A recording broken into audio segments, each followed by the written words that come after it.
Nigel Farage obviously is having his national conference. I know you're in Hong Kong, but he's doing that this weekend. It's played right into his supporters and the popularity of his party, hasn't it?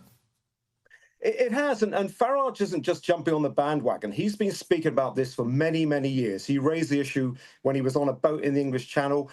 So he's been raising it. And of course, the Reform Party are riding high in the opinion polls. And if there was the next election held tomorrow, they would form the next government by a majority. And of course, all the leaders, the Conservative Party and Labour Party, are having to bow to his tune.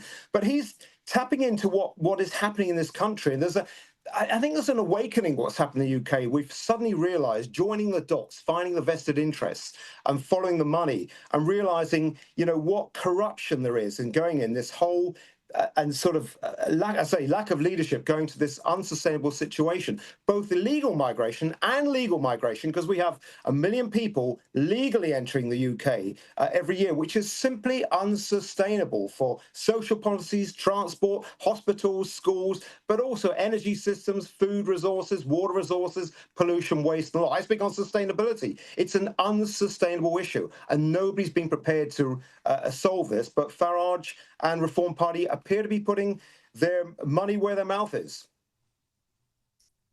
Adrian, I mean, you're a patriot. What's this nonsense argument about, it being a bad thing to wave the Union Jack or the St George flag?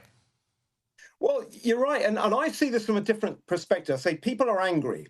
And I think where they've managed to rally around is our own flag. We don't generally fly the flag apart from at football, rugby matches, but we're now doing it. And I think it's not just about illegal immigration. I think it's a riposte against the whole establishment sort of making us feel ashamed over the past few years of who we are, about our diluting of our culture, our identity, about the progressive movement and all this capturing of the judiciary, the education, the police forces, so many things that there's a sort of a pushback against, and just doing it in the form of our own flag. Now, look, I've lived in the UAE, the Emirates, there's Emirates flags everywhere. I was in Norway a few weeks ago. I go there quite a lot. Norwegian flags everywhere. It's not a far-right nationalist thing. It's all people, common people, coming together and saying, we really want to show that we are a nation and we're proud of our nation. We were once a great nation, but we've been sort of demeaned and undermined by the sheer incompetence of our political class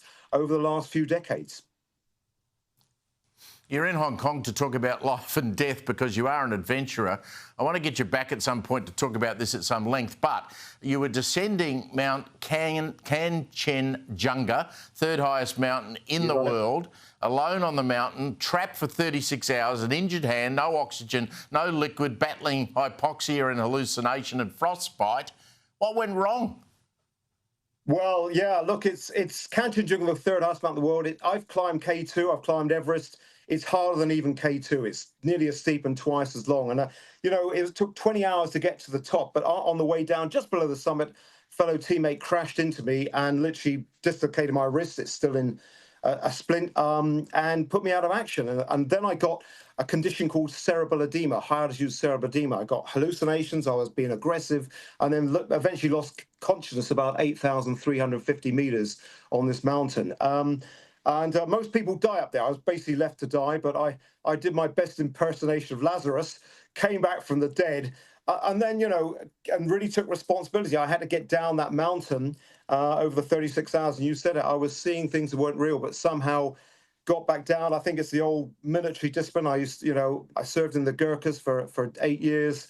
That military discipline of getting back down, and I'm very experienced in adventuring. But I caused it with my hands. You see the frostbite on my fingers. Some of your viewers may be a little bit cold, and this wrist is still handy. Yeah, that's reality.